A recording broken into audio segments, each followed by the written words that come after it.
Amigas y amigos, señoras y señores, damas y caballeros, tengan muy, pero muy buena tarde. Sean bienvenidos a Conexión Académica. Mi nombre es Edgar Hernández Morales. Hoy vamos a platicar con el doctor René Santizo Fión. Él es especialista en cirugía general, egresado de la Universidad de San Carlos de Guatemala. También tiene la especialidad en otorrinolaringología por la Universidad Autónoma de México, la UNAM. Es autor de los libros Desde el umbral de la muerte y del libro Morí y vi. Son los libros del doctor René Santizo Fión, con quien vamos a platicar hoy. El tema es el sueño y los ronquidos. Y le damos la bienvenida. ¿Qué tal, doctor? ¿Cómo está? Bienvenido a Conexión Académica. Buenas tardes, Edgar. Buenas tardes a todas las personas que nos escuchan. Hoy vamos a hablar de un tema que nos pidieron los radioescuchas. Si tienen algún tema que queramos que ampliemos o que investiguemos o que platiquemos, nos lo pueden hacer llegar y con mucho gusto. En este caso, hoy precisamente, un amigo me pidió que habláramos de los ronquidos y del sueño, y eso es lo que vamos a platicar el día de hoy. Bueno, doctor, comencemos entonces por definir el sueño y los ronquidos. Bueno, Edgar, como siempre, las definiciones hay muchas, interpretaciones todavía más, como dice Wittgenstein. Y si nos remontamos a los tiempos más remotos, como decía un poema por ahí, podemos interpretar a los sueños como un mensaje de los dioses, como visiones del futuro, como deseos reprimidos, decía Freud, como símbolos del inconsciente, decía Jung. Vamos a extendernos un poquito más en estos tipos de conceptos después, como imágenes mentales, actividades oníricas, como revelaciones, augurios y presagios, como pensaban los romanos, o manifestaciones del doble cuántico, que es interesante, que vamos a aplicar en la parte científica desde el punto de vista de la física. Bien, doctor, ¿y cómo lo podemos ver desde el punto de vista religión? Bueno, podemos remontarnos a la época egipcia, donde había un templo bueno, ahí existe, el templo de Imhotep, donde se encontró un libro en el año 1275 antes de Cristo, o sea, aquí son casi 3500 años a partir de aquí para atrás, un libro que era un libro para interpretar los sueños. Entonces ahí decía, este sueño sueña tal cosa, significa tal cosa, y así va. O sea que la interpretación de los sueños no solamente es Freud y Jung, que se remonta a la antigüedad. Actualmente se llama el Papiro Chester Beauty tercero, este libro, por si lo quieren revisar bien. Los griegos, en la religión griega, tenían un templo de los sueños, el templo de Apolo en Delfos. Las pitonisas profetizaban los mensajes de los dioses y también interpretaban los sueños. Algunas veces había tipo de riachuelos por debajo que emitían aromas y humos, porque el agua era volcánica, y ese tipo de sustancias también podían hacer algún tipo de alucinaciones, más el quiqueón que también tomaban, que debía tener un poquito también de alucinógenos, y una combinación de sueños y posiblemente algún tipo de ingesta de drogas también nos hacía cuestionarse sobre la realidad, la cual pensaban que eran otras realidades a las cuales podían acceder y le podían mandar mensajes. Los romanos ya hacían siesta y ellos pensaban que los sueños eran advertencias, augurios y revelaciones. Recordémonos de Constantino cuando estaba en el puente de Milvio antes de la batalla, que vio las primeras letras de Cristo, y entonces él entendió que ese era un mensaje para poder ganar la batalla. Y ahí fue cuando tomó el cristianismo como religión del Estado. Pues si nos remontamos un poquito más para atrás, vamos a ver los Vedas y los Upanishads, donde ahí dicen que los sueños son esferas de otro tipo de existencias y otras formas de conciencia, y tienen razón. Cuando estamos dormidos y estamos soñando, es otra forma de conciencia, porque la conciencia real que miramos en el día a día despiertos y la conciencia dormido, que es otro tipo de conciencia, no del mismo orden, pero sí los mismos principios y conexiones neurobiológicas, como lo vamos a ver después. E interesantemente, los budistas tienen una yoga, una técnica de yoga para promocionar, no para promocionar, para practicar los sueños lúcidos. ¿Qué son los sueños lúcidos? Son aquellos sueños en los cuales usted está soñando y se dan cuenta que están soñando. A mí me pasó un par de veces. Y cuando estaba más joven, cuando me di cuenta que estaba soñando, yo dije, quiero volar, entonces volé. Pues eso me pasó una o dos veces, ¿va? Pero ahora los nuevos estudios científicos dicen que se puede entrenar para estar consciente durante el sueño. Pero recordémonos que durante los sueños se apaga el lóbulo frontal. el lóbulo de la, digamos, del yo, de la conciencia, del estado, de la razón, incluso hasta la memoria te borra. Pues yo me despertaba a veces en la noche porque llevaba muchos ejercicios con mis sueños para aprender un poquito. Y no me acuerdo dónde tengo que ir a operar el otro día. Cuando me despierto ya me acuerdo dónde tengo que ir a operar. Entonces trato de hacer algún tipo de práctica de ese de sueños lúcidos. E interesantemente ahora ya se pueden comunicar con las personas que están durmiendo en sueños lúcidos. Entonces ellos dicen que van a informar cuando estén, cuando escuchen por lo menos un sonido, ¿ah? Pues, un sonido para que no los despierte. Entonces cuando ellos miran que están en el sueño REM, es cuando se mueven los ojos, le ponen un sonido para saber que estamos en comunicación. El cuate está soñando, sabe que está soñando y comienza a mover los ojos en cierta forma. O sea que si uno mueve los ojos así horizontal durante el sueño REM, comienza a moverlos para arriba y para abajo. Entonces, el que está leyendo el sueño en el electroencefalograma y el oculograma del estudio de la polisomnografía, se puede dar cuenta que está soñando y que está consciente del sueño. Entonces, se pueden comunicar. Entonces, ahora están haciendo estudios sobre ese tipo de sueños lúcidos. Y en la Biblia, pues tenemos también lo que son los sueños clásicos de José, cuando soñó las escaleras al cielo. Tenemos los sueños de las siete vacas gordas y siete vacas flacas de José también para el faraón, que predijo que iban a haber 7 años buenos y 7 años malos. Entonces pudieron ahorrar y guardar el maíz y el trigo, todas las cosas, para poder sobrevivir. Y eso le ganó muchos adeptos a José. Y Jacob, que es lo de la escalera del sueño que les decía. Y también cuando José, el esposo de María, soñó a través de un ángel que María estaba embarazada de Dios y no que no la fuera a matar, porque en esa época, acordémonos que una mujer que era pecaminosa, la apedreaban, entonces la lapidaban, entonces no se podía fregar eso que la hubieran matado. Entonces son tipos de ejemplos de sueños en las religiones. Doctor, dos preguntas. Una, ¿se puede aprender dormido? Y la otra, ¿por qué soluciona a veces problemas uno dormido? Exactamente. Entre las funciones de la parte científica, que vamos a hablar también de eso, es que el sueño tiene varias funciones. Una, te lo voy a adelantar, una función es que el cerebro se limpia durante el sueño. Hay una capacidad del cerebro de limpiarse, sistema linfático se llama. Entonces, todas las toxinas que se liberan durante el día en el cerebro, durante la noche el cerebro se limpia. Es como que tuviera un riñón y saca todas las toxinas. Entonces hay que dormir para tener el cerebro sano y limpio, si lo quieren ver así. Y además, durante los sueños, el sueño sirve para ordenar las memorias y para guardarlas. El sueño también sirve como un sistema de aprendizaje, de consolidar las memorias aprendidas durante el día o los días anteriores o los meses anteriores que tengan relación con la emoción, porque el recuerdo con la emoción son importantes para sobrevivir, ya sea buena o mala. Entonces tenemos que guardar los recuerdos en ese tipo de, digámosle, memoria a largo plazo. Y además el sueño también sirve para ordenar hormonalmente la melanina, la leptina, la grelina, y si duermen menos se van a poner más gordos, para que lo sepan. Y la melatonina, que es para el sueño, se activa cuando se oscurece el cuarto o la luz del sol.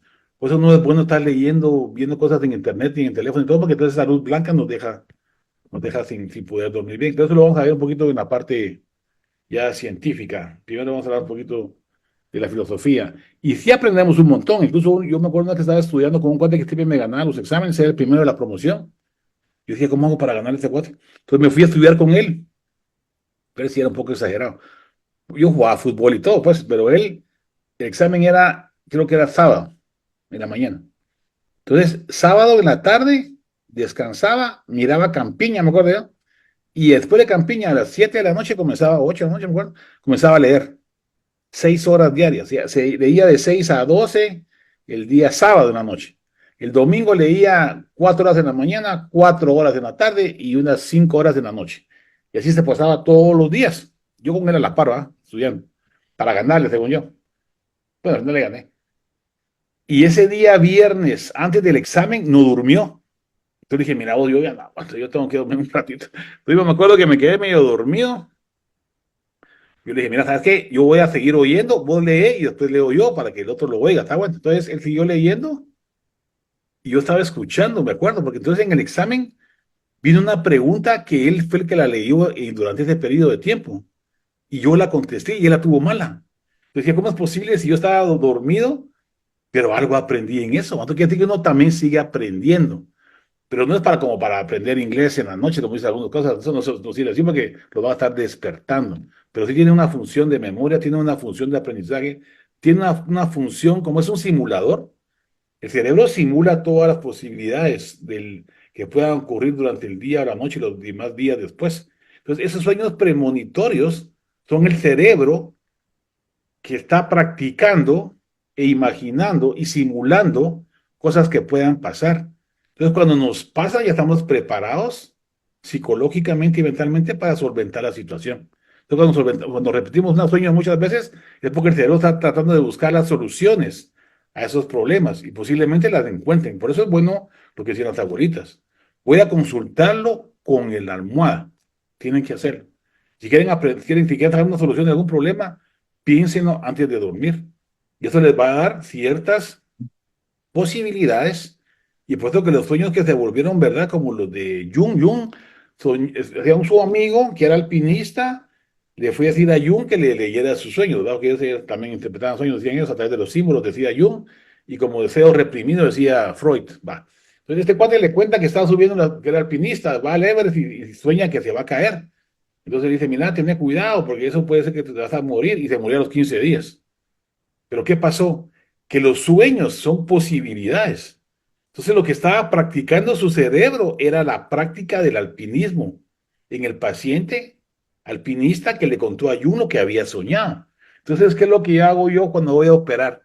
Me pongo a pensar, el caso, miro la tomografía, decía hoy a los muchachos en la mañana, los residentes de otorrino, miro la tomografía, miro qué es lo que tengo que hacer y ya cuando me acuesto a dormir ya sé lo que tengo que hacer y lo practico. Incluso a veces me despierto pensando qué es lo que voy a hacer. Entonces, cuando lo voy a hacer en la mañana, lo hago más fácil.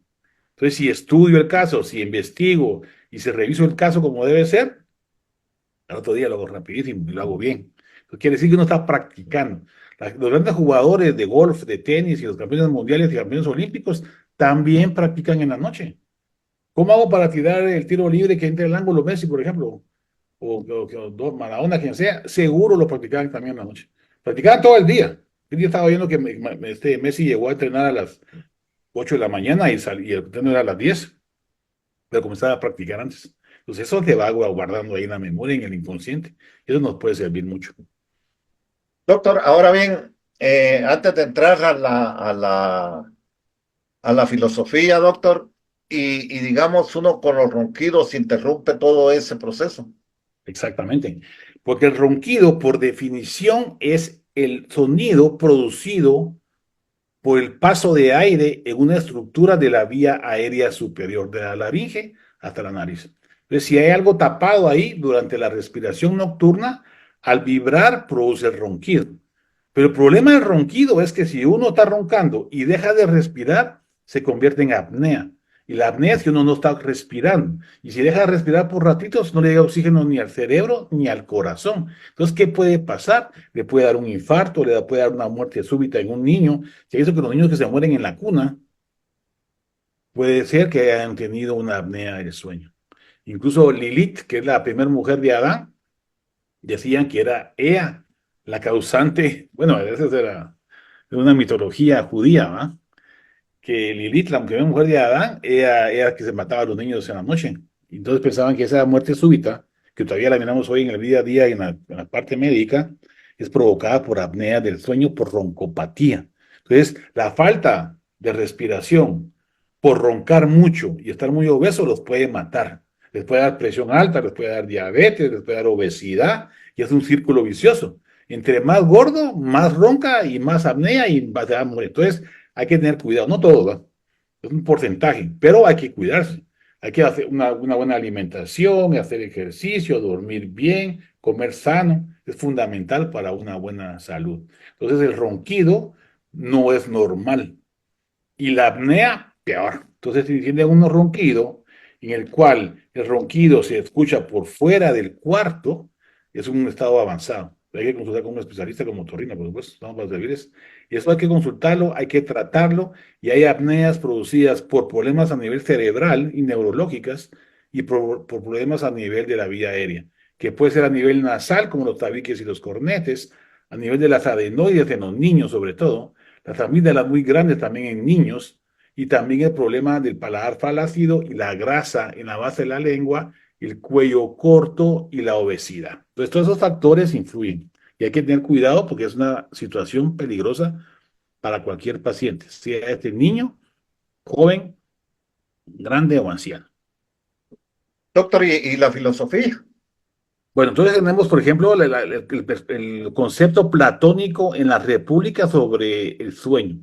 El sueño para Platón era una manifestación de la moral que lo orientaba a uno por el camino del bien.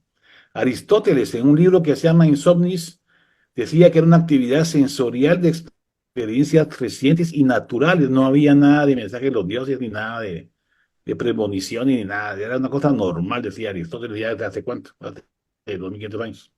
Descartes también decía que era parte de la realidad. Kant decía que eran creaciones internas de experiencias conscientes, más o menos estaban todos en el mismo rollo. Sartre y Merleau-Ponty dice que los sueños son parte de la realidad, mientras que Marcus Gabriel en el neorrealismo nos dice que hay campos del sentido, o sea que el sueño es una parte real del sueño y la realidad es otra parte real de la realidad. Y los libros son libros que tienen realidades cuando los leemos. Entonces dice Zizek, Marcus Gabriel, existen los unicornios en el campo del sentido de los cuentos, las leyendas y los libros de unicornios, digamos. Pero no existe el mundo, dice el libro que se llama No existe el mundo. ¿Por qué? Porque no podemos concebir el mundo como un todo por nuestra capacidad intelectual. No podemos llegar a entender ese concepto del todo. Entonces, si representamos a Dios como el todo, no lo vamos a entender nunca, porque nuestras capacidades racionales humanas en contexto del mundo no va a entender nunca el todo, porque es demasiado grande, dice Marcus Garvey. Entonces, él lo considera como un neorrealismo, una ontología orientada a objetos con campos del sentido. Entonces, ¿existe Dios? Sí, existe Dios para las religiones. ¿Existen los unicornios? Sí, existen los unicornios en el campo del sentido de los unicornios. ¿Existen los sueños, que es este caso? Sí, en nuestra mente durante los sueños. Y es lo que decía Jung, una persona que creía que había ido a la luna y va a buscarlo a él para que lo ayude. Entonces él estaba con una ayudante, un estudiante. Entonces él le pregunta, ¿qué le pasó? Fíjese que me fui a la luna y me sentí mal por esto y esto y esto. Ah, bueno, entonces ahora que regresó a la Tierra tiene que hacer esto y esto y esto y esto, porque la luna pudo haber influido aquí, aquí, acá. Entonces le siguió la onda, ¿ah? Entonces la estudiante le pregunta por qué no le dijo que no era cierto. No, le dijo él, porque ella en su mente cree que fue a la luna. Entonces yo no tengo por qué estarle contradiciendo lo que ella cree. Entonces, por eso tengo que ayudarle en el momento en que está aquí con nosotros, ya aquí en la Tierra, aunque no haya ido a la Luna para mí, pero para ella sí fue. Entonces, eso es un concepto del campo del sentido de Marcus Gabriel aplicado a la psicología, al psicoanálisis y al estudio de las enfermedades mentales. Quiere decir que los dos tienen razón. Hay que tratar de ayudar al paciente, no tratar de entenderlo, de tratar de explicarlo. Como le digo, yo te voy a hacer una charla yo sobre eutanasia, tanautología en Petén. Entonces les comentaba a algunos amigos que realmente uno tiene que entender a los pacientes y tratar de ayudarlos y acompañarlos cuando están muriendo. No ir a darles una clase de filosofía ni una clase de teología, no. Lo que ellos creen y la esperanza que tienen que ayudarles en su camino o el tránsito hacia la muerte. Y lo que tiene que hacer es acompañarlos. No está preguntando, bueno, uno puede preguntar qué quiere que uno practique, pues, pero no estarle uno queriendo meter lo que uno cree que es la verdad. No, no, nada de eso, ni filosofía, ni ciencia, ni religión. Cada quien se va a morir, por decirlo así, en su creencia y en su verdad. ¿Y la Bueno, ciencia, y Doc? solo faltaba Zizek. Y Zizek también cree que el sueño también puede ser una ideología influida por la cultura, que soñamos en base a nuestra cultura, y tiene razón, ¿no?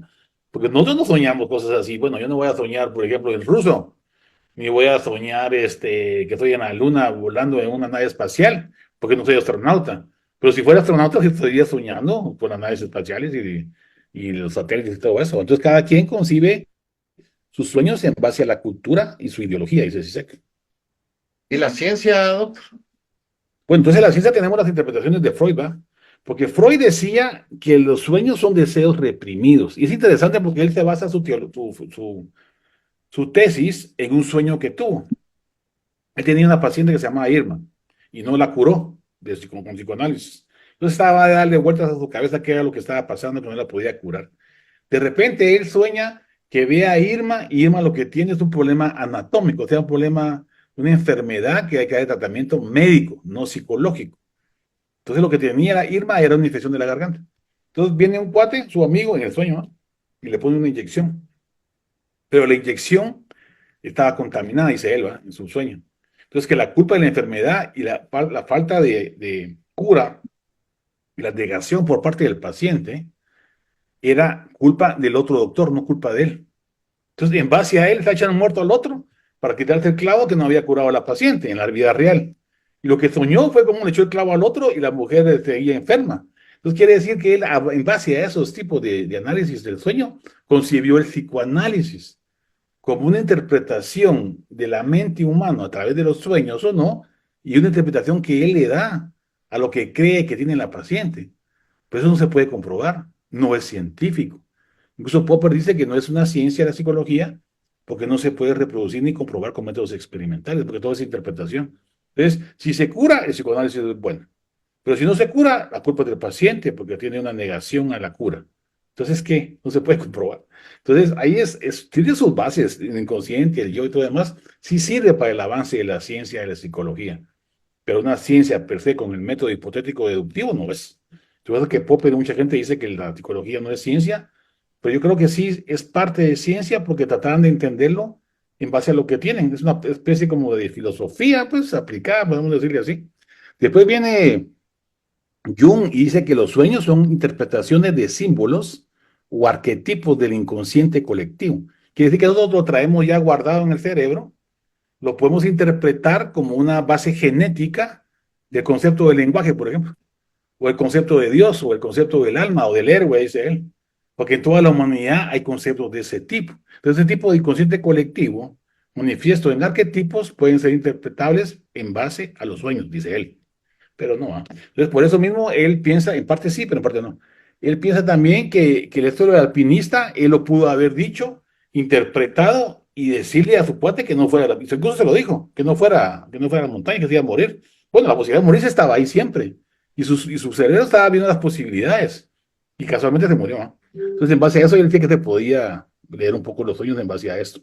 Pero ahora también hay una cosa interesante, hay un físico que se llama Jean-Pierre Garnier Mallet, que lo que dice es que es un yo cuántico, que lo que hace el yo en este estado-tiempo es avanzar hacia el futuro, ver posibilidades, y uno puede dormirse pensando en lo que va a hacer, buscar soluciones y regresar y hacerlo de forma tal que salga bien las cosas. Bueno, eso es lo que hace el cerebro realmente, pero no es que se desdoble el yo cuántico hacia el futuro, es posibilidades de simulación del cerebro que lo hace como parte del sueño y como parte del entrenamiento de cualquier animal racional, bueno, racional nosotros, ¿verdad? Pero los perros, los gatos y los demás animales también sueñan y también sueñan lo mismo. O sea, no me refiero a nosotros, pero sueña cosas para sobrevivir. Entonces, el animal va a soñar cosas o de miedo o de bienestar, que le van a ayudar a seguir adelante en su camino del día a día.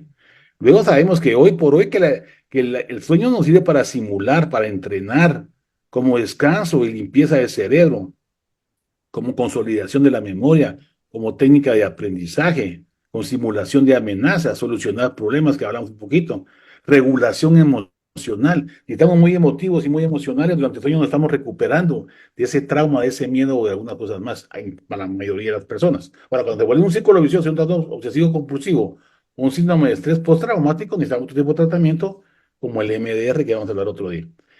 Además nos sirve para adaptarnos socialmente porque siempre soñamos con otras personas. Entonces el sueño también nos sirve para adaptarnos socialmente. También se regulan las hormonas, ya les digo, la leptina, la melatonina, el cortisol y todas las drogas se están produciendo ahí durante el ciclo circadiano, pero tenemos ciclos de sueño que son cada 90 minutos de sueño superficial, medio, profundo y REM. Y eso se repiten cada hora y 20 minutos durante la noche. Entonces estamos soñando durante el periodo REM, quiere decir que soñamos más o menos unas 4 veces durante la noche, pero no nos recordamos por lo que le estoy diciendo. Está inactivada la parte del hipocampo, está inactivada la parte frontal. Los delfines duermen con un cerebro, la mitad del cerebro dormido y están nadando.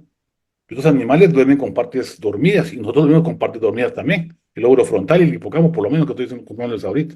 Y entonces la hormona del crecimiento también se da en los niños, y esto es muy importante.